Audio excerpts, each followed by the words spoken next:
Qu'est-ce que ces phrases, finalement, clash peuvent provoquer chez les unes, chez les autres? On se les relie. Pour moi, c'est une invalidation de la souffrance qu'il y a derrière, comme si c'était en fait juste quelque chose de superficiel, enfin d'extérieur en fait. Et en tout cas, moi, c'était toujours faire comme si ce que je ressentais moi au fond, et qui en plus moi j'en souffrais, et ça c'était pas vu quoi. On ne demande jamais comment ça va en fait derrière ces commentaires. Enfin, il y a ces premiers commentaires avant de se poser la question de comment ça va, qu'est-ce qui se passe. Ouais, il y a le côté je vois qui tu es, mais genre ton enveloppe par exemple, mais je vois pas du tout qui tu es toi en fait. Je regarde même pas qui tu es toi en fait. En fait, je m'adresse pas à un individu, je m'adresse à une image. Une image, ouais.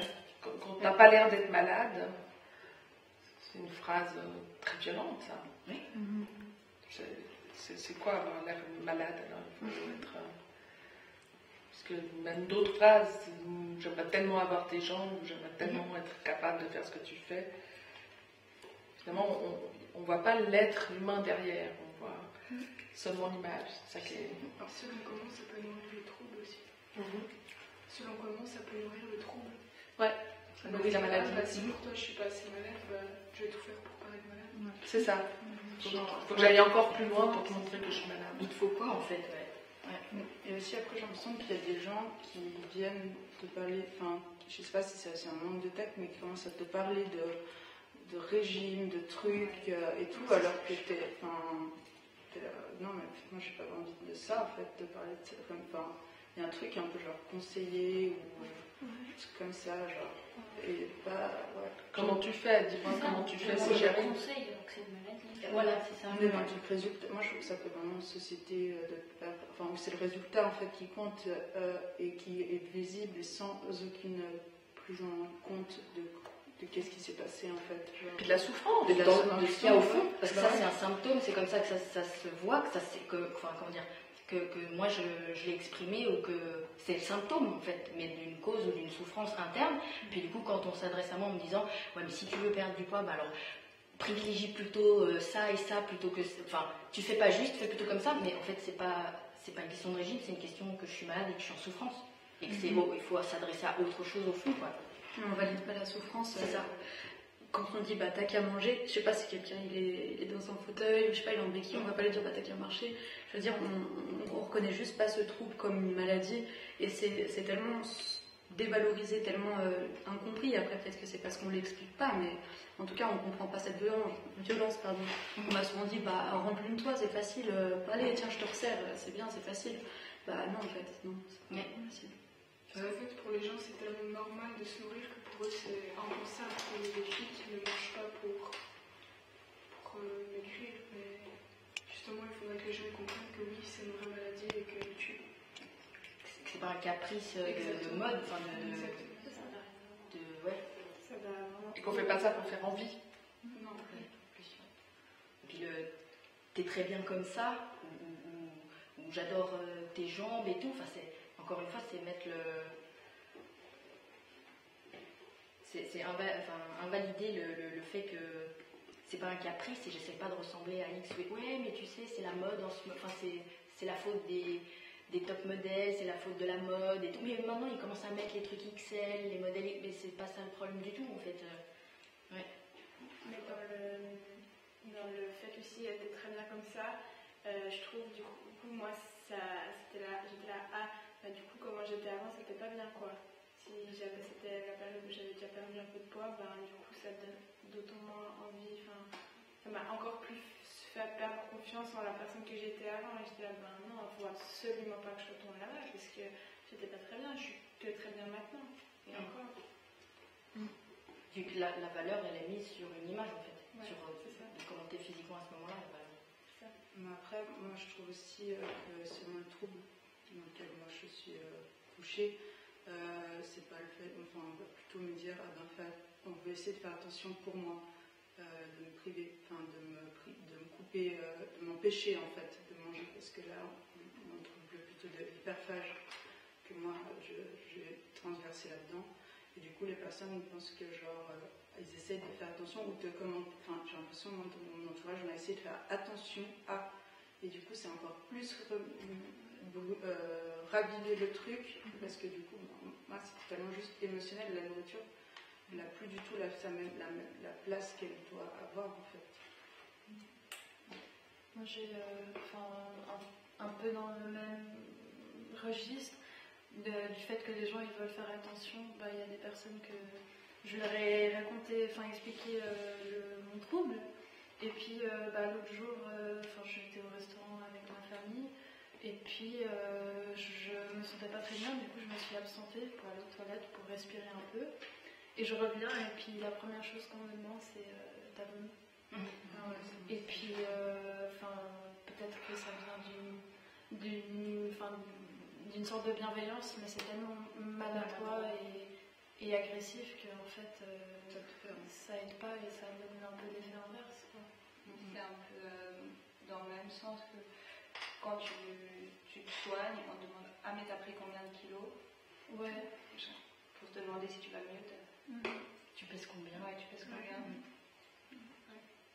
De nouveau, derrière tout ça, il y a la perte de l'identité humaine. En fait, il y a une déshumanisation qui se fait, où je ne m'adresse plus à l'être sensible, à l'être émotionnel, mais seulement au mécanisme d'un trouble, où voilà, je te parle en chiffres, où je te parle en apparence, mais je ne m'adresse plus à une autre âme, à un autre individu qui a sa sensibilité, qui a ses émotions, voilà, tout ça c'est effacé, plus qu'une apparence, plus qu'un chiffre, plus que... C'est très violent. Je trouve une étiquette aussi. Des fois j'ai la sensation qu'on m'a collé une étiquette sur le front et que aussi au collège ou comme ça, c'est encore une fois ce qu'on a dit avant, celle qui veut pas manger ou comme ça, et puis voilà quoi, t'as un post-it et puis c'est super. Je dirais que dans les apparences physiques et dans les mécanismes, les trucs qu'on peut voir ou pas voir, mais pas. C'est rare qu'on te demande, comment ça va. C'est toujours, tu pèses combien, machin, t'as fait comment. C'est vrai que c'est un peu. Ouais, c'est un peu. On se sent pas très humain, quoi. Ouais, dès que j'appelle mon papy, la première chose c'est alors, t'as pris du poids, c'est bon? Tu vas mieux? Oui, papy, ça va, j'ai pris un peu de poids. Ah, ok, super, bon, alors je vais te laisser, bonne journée. Ok. Parce que c'est comme si c'était le révélateur de justement l'indicateur du bien-être intérieur ou de si on va mieux ou pas. Alors qu'en plus, dans un premier temps, quand on commence à, on va dire, reprendre du poids, etc., on se sent pire en fait. On est en pleine souffrance parce qu'on n'est plus du tout,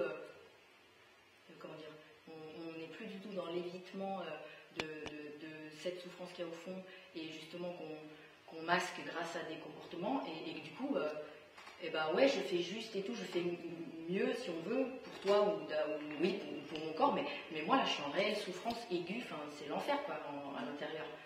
Et ouais, et quelqu'un vient te voir et puis avant même de te demander, de te dire salut, de te dire comment tu vas, ils te disent ah bah t'as bonne mine. Et ça c'est censé dire quelque chose que ça veut dire quoi en fait je vais bien alors Viens vivre ma vie juste quelques instants pour voir la réelle souffrance que c'est en fait. T'as pris en forme et en couleur, ouais mais très bien, mais à l'intérieur, tu sais comment c'est en fait. Après le trouble aussi on peut être aussi malade avec une prise aussi de poids qui n'est pas forcément dans la guérison. Moi je sais que j'ai eu des fluctuations comme ça et puis des personnes qui m'ont dit ah mais t'es bien en forme là, c'est bien.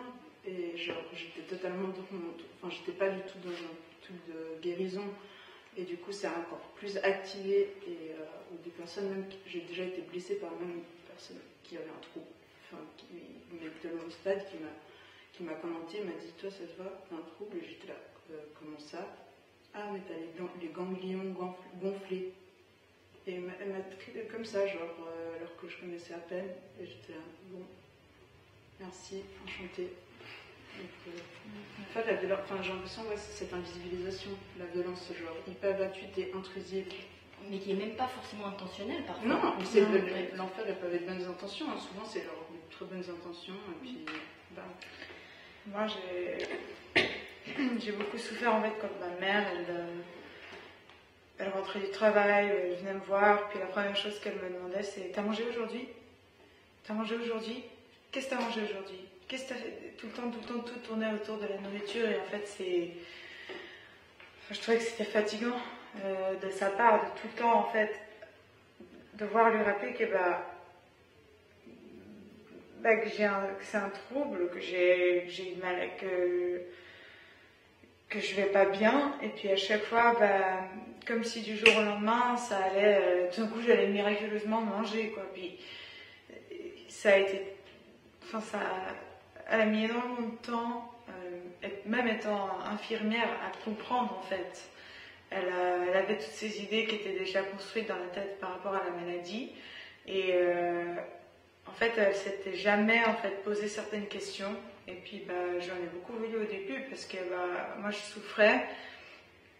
J'avais un peu que elle avec qui je pouvais en parler, avec qui je pouvais le dire. J'avais honte. Et puis mes amis, pareil, au tout début, quand j'ai commencé à perdre assez rapidement, au tout début, on me dit, il y a un moment où je me rappelle, c'était l'été dernier, on allait à la plage, et puis là, il y a 2-3 de mes copines qui me disent « Waouh, t'es super canon, on dirait une de ces filles sur Instagram, nanana. » Et puis, c'est là où ça m'a en fait beaucoup plus perturbée. Du coup, je me suis dit il faut vraiment pas en fait que j'essaye de m'en sortir. Il faut que les gens veulent me voir comme ça, et je me suis perdue de plus en plus. Donc, je parlais avec ma mère, elle est venue me voir, et puis c'est elle qui continuait à chaque fois, et toutes les disputes avant que je rentre à Belmont qu'on a eues, je suis très proche de ma mère, et toutes les disputes qu'on a eues, c'était à chaque fois parce que elle supportait pas d'être assise à table avec moi, elle supportait pas de rentrer à 6h de l'après-midi, de me demander, de ne pas pouvoir me demander si j'avais mangé, parce qu'au bout d'un moment je lui ai dit écoute, il faut que tu arrêtes de me poser ces questions, il faut que tu passes à autre chose, faut que voilà, le trouble il est là, on va pas faire genre, on va pas mettre des œillettes non plus, mais je veux dire, il y a un moment où moi ça me fait mal à chaque fois qu'on me rappelle, c'est quelque chose dont je n'arrive pas à me débarrasser toute seule.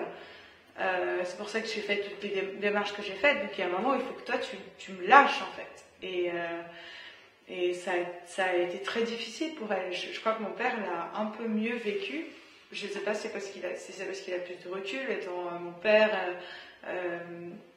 ou qu'il avait bien plus compris que en fait, voilà, c'était une maladie qu'il fallait pas non plus pousser, genre, comme tu disais tout à l'heure, genre quelqu'un qui est dans une chaise roulante, vas-y, marche, c'est simple, marche.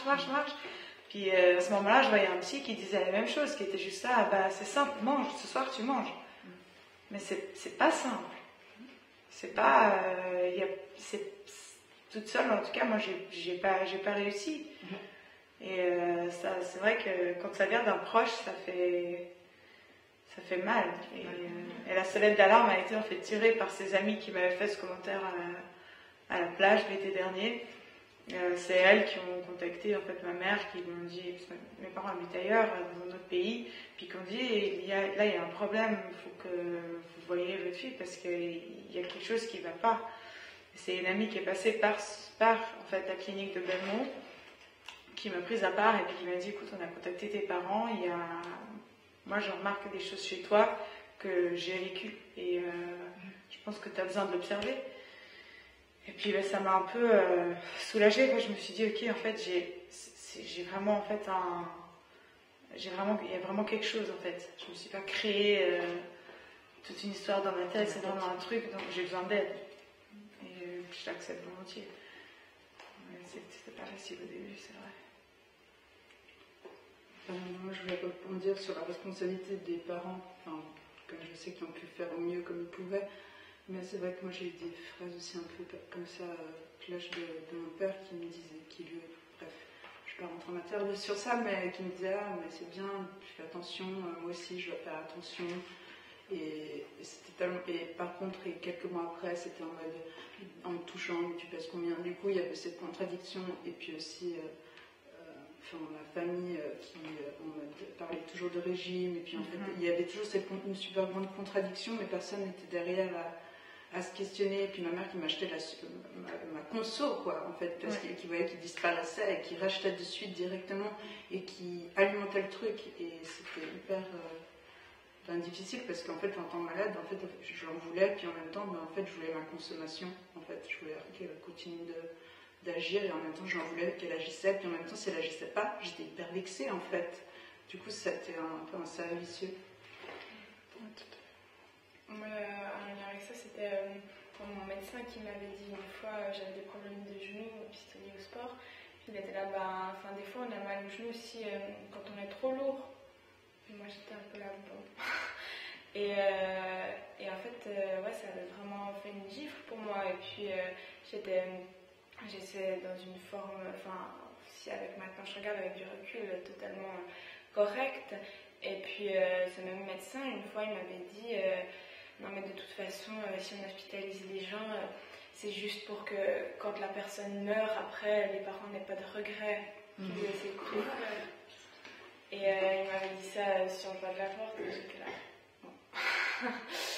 Voilà. Change de médecin. Moi, ça me choque à quel point le personnel de santé est hyper mal informé. Ils font bourde sur bourde et ils ne comprennent rien. Et c'est quand même censé être les personnes sur qui tu peux compter, qui sont censées t'aider. Et finalement, c'est presque d'eux qu'on a les plus grosses, les phrases les plus cash. Dans un médecin, une docteure, une doctoresse, j'ai été hospitalisée en urgence et elle m'a dit mais on n'a pas l'habitude d'hospitaliser des anorexiques comme vous n'êtes pas une anorexique normale. Pour l'aspect physique. L'aspect physique. Elle m'a dit d'habitude elles sont beaucoup plus décharnées. C'est là justement où, quand je fais le parallèle avec que ce soit on va dire des bourdes ou des trucs un peu qui nous ont clashés, mais de la part de proches ou de la part de personnes moins proches ou même médicales, etc., où je me dis qu'en fait c'est pas forcément mesquin ou dans l'intention de nuire, mais qu'il y a beaucoup de trucs automatiques de comment on est fait, de la société, c'est juste des trucs qui sont en fait c'est de la méconnaissance en fait parfois même. Moi je me souviens, là je pense qu'on commence à savoir de plus en plus peut-être, ou être de plus en plus sensibilisé, mais moi il y a des années en arrière, j'ai entré en hospitalisation une fois et la personne qui est venue avec moi, c'était mon père qui m'avait accompagnée et ma meilleure amie, et j'ai entré en hospitalisation pour troubles alimentaires et ma meilleure amie elle était plus fine que moi. Et en fait, lors de l'admission, les personnes se sont adressées à elle et pas à moi, sans demander le nom en fait. Et du coup, je suis restée un peu comme ça. Mais c'est des trucs automatiques qui n'ont même pas fait exprès en fait. Juste, je sais pas. Ils ont le droit de faire des erreurs, mais d'un côté, je trouve que c'est toujours beaucoup plus blessant quand c'est des gens qui sont censés savoir comment agir, ou alors des gens proches qui sont censés nous connaître au final. Parce que en tout cas, moi, ça a beaucoup moins d'ampleur si c'est quelqu'un... en vrai, dans la rue, ça m'arrive rarement, mais ça a beaucoup plus d'ampleur quand c'est quelqu'un que je connais. Mais moi, au final, cette fois-ci, j'étais j'ai le droit de dire des chiffres en tout cas, cette fois-ci, j'étais à un tel IMC, et ce qui s'est passé, c'est qu'à chaque fois, mes rechutes, elles ont été toujours plus graves, comme si j'avais envie de dire, mais... Ok, oui, qu'est-ce que vous voulez? Il faut que je prouve que je suis malade. Et ensuite, elles ont toujours été plus sévères à descendre à un IMC, mais catastrophique. Et comme s'il fallait le prouver, quoi. Je comprends bien ce que tu dis, c'est pareil. Moi, une fois, on m'a fait un commentaire que. Ah, mais t'es anorexique? Elle m'a regardé de haut en bas, elle m'a dit on dirait pas, hein. Et puis là, ça m'a vraiment. Ça, c'est quelque chose que je pense que j'oublie à gérer. Parce que vraiment, ça m'a. Il y a quelque chose dans ma tête qui s'est dit ah ouais, j'ai pas l'air. Attends, je vais te montrer. Et c'est la maladie dans ma tête qui m'a dit ça. C'est la maladie qui a dit on ne montre pas assez, on fait pas un assez bon boulot. Viens, vas-y, on va leur montrer. Et puis c'est très blessant quand ça vient d'un proche, mais quand ça vient de quelqu'un qu'on connaît ni de Ève ni de Adam, c'est un peu excusez-moi, mais vous êtes qui pour me dire ça? Mais je trouve ce qui est aussi assez drôle de mon ressenti, c'est qu'à la fois, il y avait aussi toute une phase où en fait on m'a jamais fait de commentaires. Et en fait, du coup, j'ai eu l'impression que personne ne voyait que je perdais du poids. Et je pense que c'est ce qui m'a fait aussi aller toujours plus loin. C'était parce que, en fait, on voyait pas ma souffrance. Et je pense que dans le fond, inconsciemment, j'attendais que quelqu'un vienne peut-être à ma rescousse. Mais en fait, non, ça ne se voyait pas. Il fallait que ça se voyait jamais assez, quoi. Donc c'est aussi, je trouve, non, c'est pas marrant, mais de voir que là, j'aurais eu besoin pas de commentaires pour m'enfoncer, mais en fait, quelqu'un qui se soucie, quoi. Qui prenne la main. Là, voilà, tu fais quoi? Ce que tu aurais voulu entendre, c'est qu'est-ce qui t'arrive? Voilà. Qu'est-ce qui se passe pour toi? Est-ce que ça va? Est-ce que je peux t'être utile? Est-ce que je peux t'aider? Est-ce que je peux... Ouais, c'est des phrases totalement comme ça.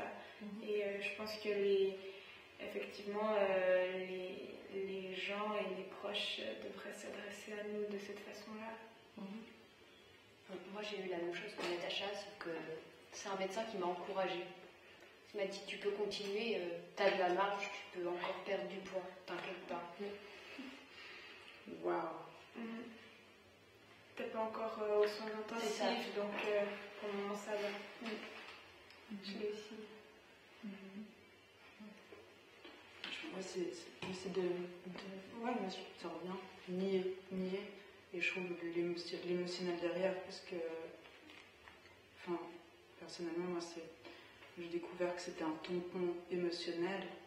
Je l'ai vu, j'ai beaucoup fait de transfert. Je suis abstinente depuis 6 mois, et du coup, j'ai vu à quel point c'est de la maladie qui était déjà présente pendant que j'étais consommatrice, était présente, mais elle n'avait pas toute la place, et j'ai vu à quel point, en enlevant un produit, comment, en fait, à quel point c'était un autre produit, en fait, et comme c'était... Bon, maintenant, j'ai enlevé les œillères, je ne peux pas revenir en arrière, mais en même temps, c'est pas pour autant que...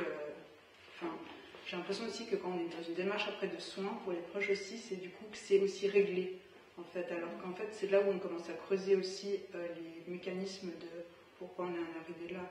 Et je trouve que c'est ça qui est aussi c'est douloureux. Enfin, moi, je sais que je suis à la clinique avec 2 problématiques. Et c'était le petit pointe. Je ne savais pas que tout ce qu'il y avait dessous. Et pour les proches, j'ai l'impression c'est qu'on ne voit que la petite pointe. Et on veut pas, et parce que c'est plus facile de ne pas voir du tout. Ouais. Peut-être parce qu'ils sont rassurés de leur peur. Vous êtes pris en charge dans des soins, donc du coup, ils sont apaisés dans leur peur. Et pour eux, c'est juste ça qu'ils ont besoin. Ils n'ont pas la conscience que pour vous, c'est justement le moment où vous allez ouvrir la porte pour vous connecter à vos émotions, à tout ce que vous avez tenté d'essayer d'étouffer, tout ce que vous avez tenté d'essayer d'anesthésier. Et puis que pour vous, osez avoir le courage de trouver cet espace, de vous rencontrer et d'aller à l'encontre de toutes ces sensations émotionnelles que vous avez fui, écrasé, c'est ça qui est le plus terrorisant. Ils n'ont aucune idée de ça, en fait. Aucune. Puisque, comme vous le disiez tout à l'heure, ils sont accrochés à cette image corporelle, à dis-moi comment tu fais, oh mon Dieu, j'aimerais être capable de faire comme toi, c'est tellement pratique, oh bah tiens, tu peux encore aller plus loin. Donc, il n'y a pas de conscience, justement, de cette sphère émotionnelle et de tout ce que vous avez, ce combat intérieur, de vous vivre, de vous ressentir, d'oser exprimer, d'oser dire, tout ça est balayé en fait. Surtout lorsque ça se voit, que ça se voit dans une baisse, une prise, en fait c'est horrible parce que j'ai l'impression qu'on voit une partie de la souffrance, mais on ne se rend pas compte, c'est très bizarre, j'ai l'impression qu'on peut voir des fois la maladie d'une certaine manière, mais en même temps on ne veut pas du tout la voir, alors c'est voyant. Du coup, c'est... Dérange pas ma vie. Ouais, et puis moi je sais qu'il y a des moments aussi, j'étais très contente d'être je faisais la discrétion, genre qu'on remarque pas, en fait. Du coup, ça m'arrangeait, et en même temps, des moments, j'avais pas de prise non plus. Et moi, je fais les démarches toute seule pour venir me soigner. J'ai dû dire à mes parents, et c'était aussi ça, parce qu'en fait, ils voyaient, puis on m'a dit, mais je voyais, mais du coup... en fait, comme toi, où je pense, on voyait que tu n'étais pas bien, mais vu que tu n'étais pas bien, on n'osait pas. Comme je sais pas, quelqu'un endeuillé, on n'a jamais pu lui demander comment ça va, parce qu'on part du principe que ça va pas, mais du coup, jamais on lui demande comment ça va. Je sais pas, il y a un truc. Et quand tu dis tu as dû faire la démarche de soin de toi, moi ça me fait penser en fait, le jour où on m'a dit non Natacha là tu fais plus de sport, en fait pour moi c'était une libération. En fait je l'attendais et j'arrivais pas à le dire de moi-même parce que je savais aussi que ça impliquait que je devais m'ouvrir et tout, enfin c'était très compliqué mais en fait ça a été comme une libération parce que pour moi c'était une torture d'aller faire du sport, je ne pouvais plus, mon corps il hurlait de douleur mais je ne pouvais pas dire non, j'y vais plus. C'était un peu ça, quoi. Donc votre désir, ce serait d'être rencontré émotionnellement. Finalement, que l'autre arrive à vous dire quel courage, quelle force, comment ça se passe pour toi, comment tu arrives à lutter.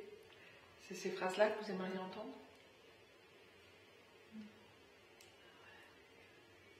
Moi j'ai l'impression qu'en fait ce qui rejoint, ce qui réunit toutes ces phrases qu'on a appelées phrases clash, c'est en fait toutes les phrases où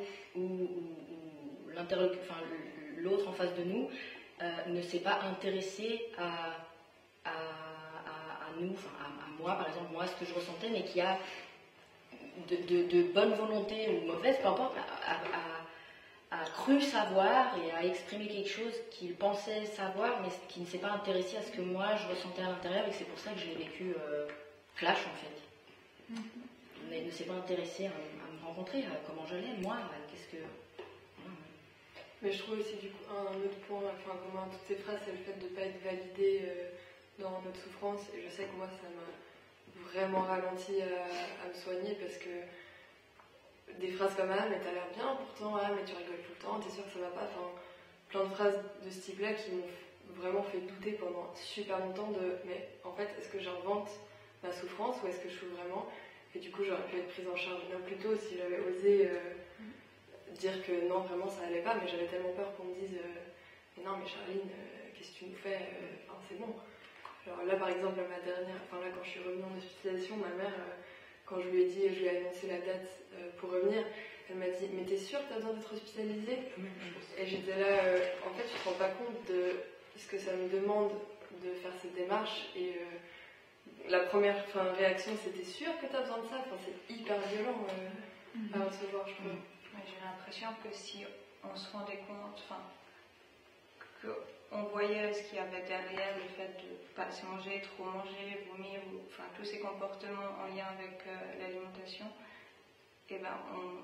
on n'aurait pas besoin de se sentir légitime et de chercher cette légitimité parce que finalement on est là et puis c'est tout. On n'est pas assez maigre.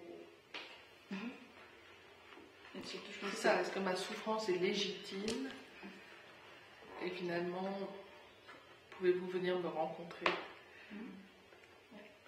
Moi je sais aussi que j'ai eu des phrases clash de mon papa qui m'ont fait beaucoup de mal. Au début, c'était la première fois que j'ai vu pleurer mon père, c'est parce qu'il avait peur que je meure. Puis plus les années elles sont passées dans la maladie, plus notre relation elle s'est dégradée. Puis c'était plus des pleurs en fait, c'était des phrases clash, c'était t'es pas ma fille, t'es un squelette qui se balade dans la maison. Et la pire chose qu'il m'a dit, c'est de toute façon tu vas mourir comme un chien. Et ça encore maintenant ça résonne. La violence que ça leur fait leur donne envie d'être encore plus violent sur vous, et plus cette violence est présente, et plus ça éloigne, et plus on ne se rencontre plus. Parce que je pense qu'ils pensent qu'en disant des trucs comme ça va nous faire tilt, alors que pas du tout. Non, ça enterre encore un peu plus. Ouais. Moi j'ai reçu des phrases clash aussi de la part de ma mère, et maintenant je pense plutôt qu'en fait justement elle les a dites parce qu'elle pensait que ça allait me secouer et puis je sais pas, c'est comme un coup de fouet en fait, mais le problème c'est que c'est des coups de plus des coups de poignard plus que des coups de fouet. Plus que des coups de fouet quoi. Et surtout venant de sa famille, après on se sent vraiment genre un petit peu genre mouton noir, un peu à part, on se sent plus vraiment une part de la famille, on se sent comme un poids pour la famille, coupable. Mais en même temps, ils ne s'intéressent pas non plus, j'ai l'impression, à la maladie, parce qu'ils font gaffe, du coup. En tout cas, moi j'ai vu ma grand-mère, j'ai l'impression, elle m'a donné des tricks, elle m'a dit moi à l'époque, les filles, elles faisaient ça.